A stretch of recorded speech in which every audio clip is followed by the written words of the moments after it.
Cage Minds, Micah Frankel. Right now, we're joined by Nate the Natural Richardson. Going to be in the co-main event of LFA 82. How you doing, sir? I'm good. So, co-main event, a big spot. How's everything going with you? How's camp been? Camp been very well. Summer's over, so I'm excited for that part. Can you get a little more in depth in that?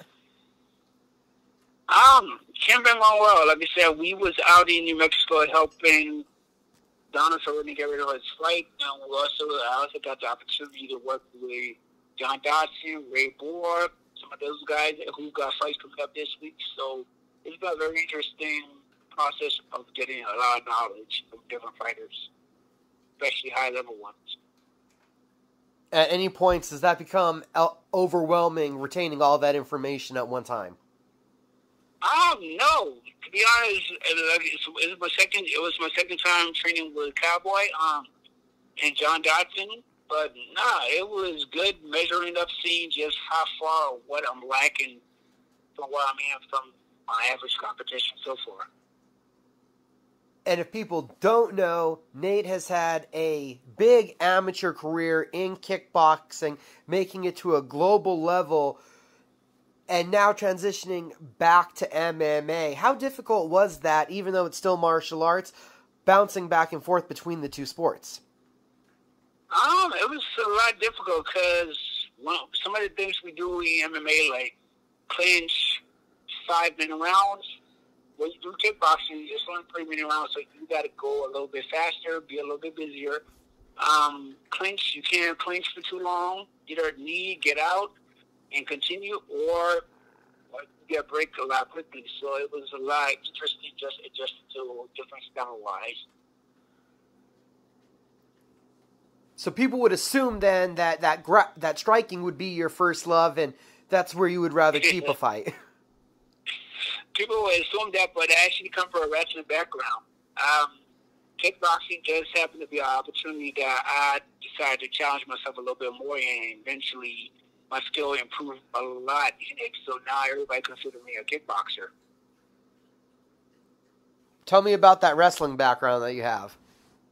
I started wrestling pretty much when I came from Africa, basically. So I started my senior year, then it stayed there too long. So it kind of just gave me the ability to adapt to different style a lot quickly since I wasn't too disciplined in one for too long. At what age was it when you moved here to the States? I came here when I was 10 years old. Probably and a huge. It was just because due to the civil war in my country, basically. Got to be a huge question, but what was that like at that age, coming over here and transitioning to a new country?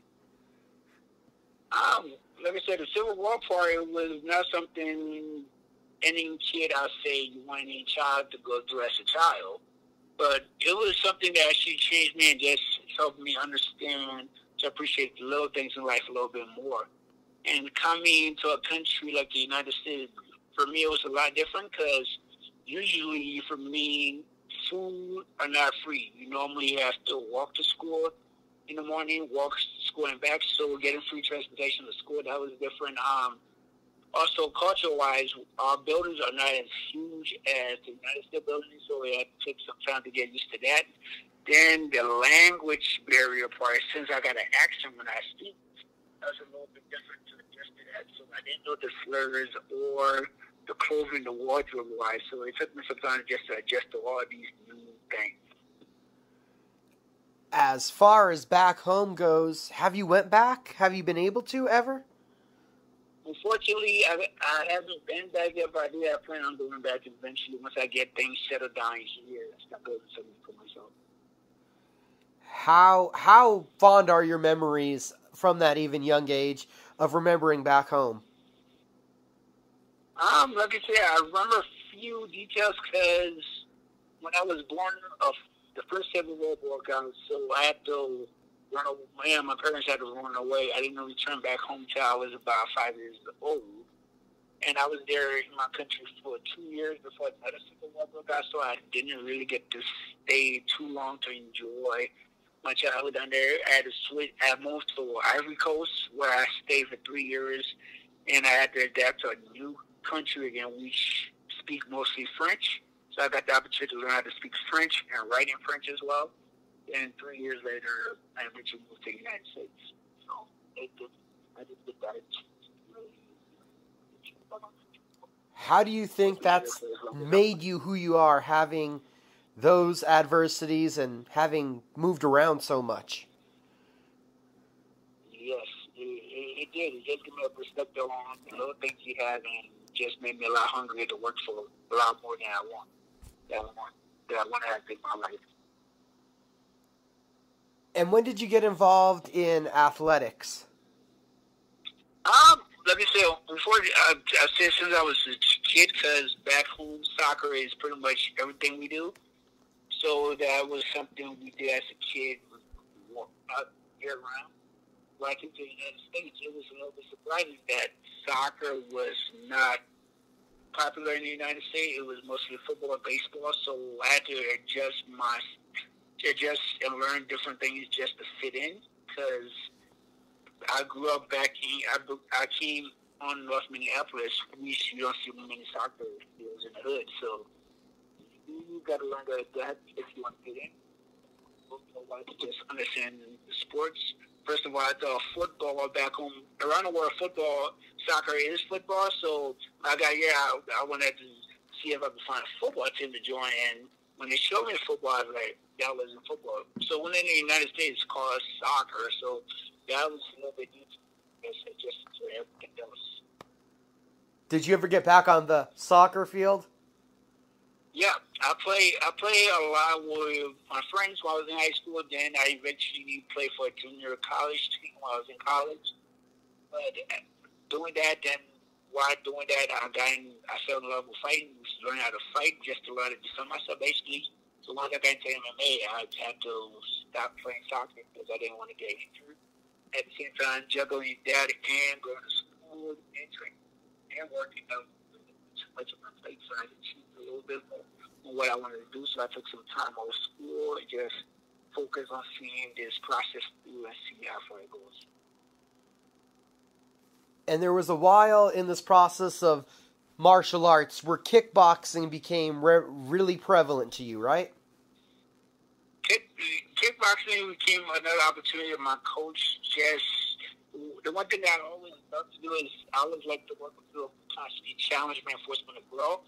And when I started training at the Cellar Gym, my level started improving. So my coach actually saw some potential in me. He went on a limb and asked the president of the Team USA kickboxing team that he had a fighter that he would like for them to give him an opportunity. And once they did that, I got the opportunity to face one of the best in the world and strike in something I'm not supposed to be good at.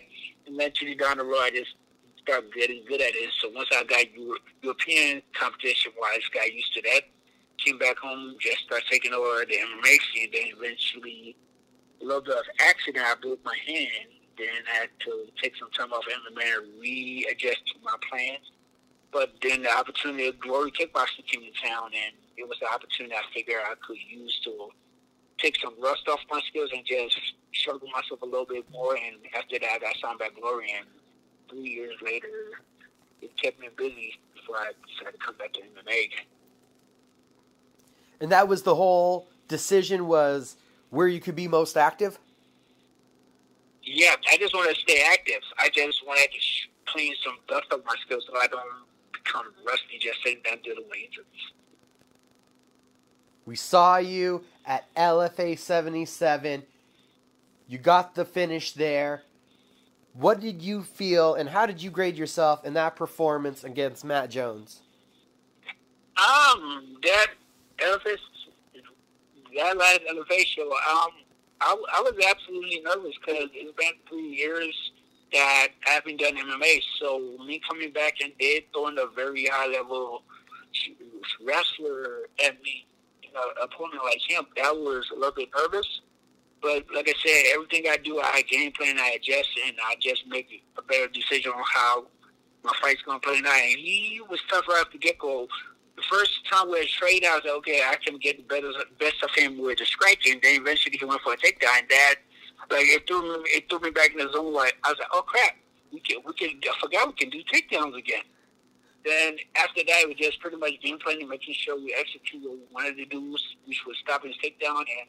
And I was happy with the performance of finishing, especially being out for such a long layoff. So I was excited about that, and just making sure I continued in. I pretty much continued where I left off because my last appearance was some legacy, and I finished my last opponent. I hurt myself getting injured in that fight, but so far I've been finishing every single one of my opponents that have been placed in front of me. Now it's only 5 months between fights. How much more comfortable do you feel heading into LFA 82? I'm a little uncomfortable. Like I said, I had to go back to New Mexico to just get more knowledge with some higher guys and get an opportunity to work with John Dodson, who's a southpaw, a faster southpaw than the southpaw I'm going to be facing. So just seeing what she can present to me, the threats she can present, and things I need to work on still was very helpful. And getting a chance to work with Ray Bohr, all those guys, just give me a brief knowledge of just what I have, the talent I have, and how much what I need to do to keep getting my hand raised. What do you see is the challenge in defeating Jake Childers? One thing I noticed about him, he's very persistent. That's one thing I would give him. Regardless of how tired he is, he will continue to work, he will continue to work. But the way I always look at it is, I think one of his fights he said, you don't mind the opponent getting tired of hitting him, they'll eventually wear themselves out. I hope he doesn't do that with me because I do not get tired of hitting somebody. But I know his game plan. He's gonna try to make sure he's smothering me, get pressure on me, and eventually try to take me down. It's not the first time somebody did that. It won't be the last time.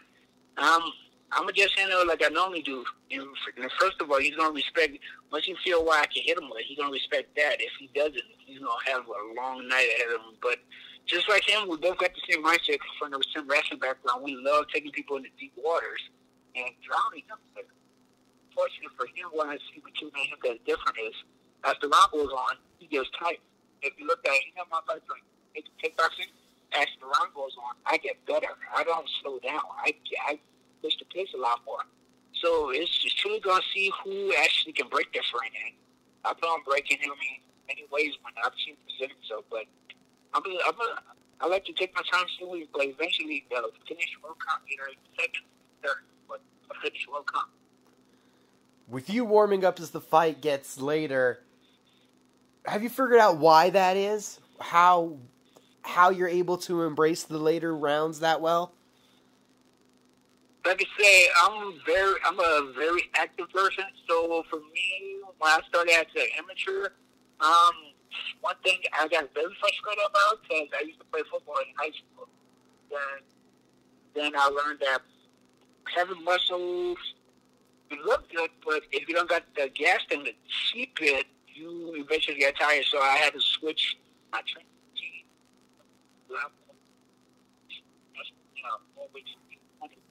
Condition, because I know I might not be blessed with certain skills and talent of other people, but as far as conditioning comes, it's a 50-50 chance. It just comes down to who works the hardest. And I normally work hard for what I want, and usually I just know how to compose myself and just make sure I know when to turn my pace up, slow my pace down, just keep changing the rhythm until eventually we get to that point where I'm not stopping, and you can't stop me as much as you want. 2 fights in 5 months, coming back from the kickboxing. Does it feel like this is your time right now to make your move in MMA? It feels that way, but like I said, I don't take anything for granted, especially coming from where I come from. I see everything as an opportunity of learning things, so I'm more than excited to see what obstacles my opponent and show me what other obstacles the rest of the world brings to me. Nate Richardson, it's great getting to talk to you, sir. Can't wait to see you in action. Can you tell everybody? Thank you, sir. I appreciate it. Could you tell everybody how they can keep up with you on social media? You can find me on Instagram at The Natural MMA. You can follow me on Facebook as well at Nate Richardson, or my front page, The Natural Richardson. The Natural Richardson, basically. Like I said, I answer any question anybody have. Just write me. Don't be sure. I'm more than happy to respond back to my thing. Was there anybody else that you needed to thank or shout out to?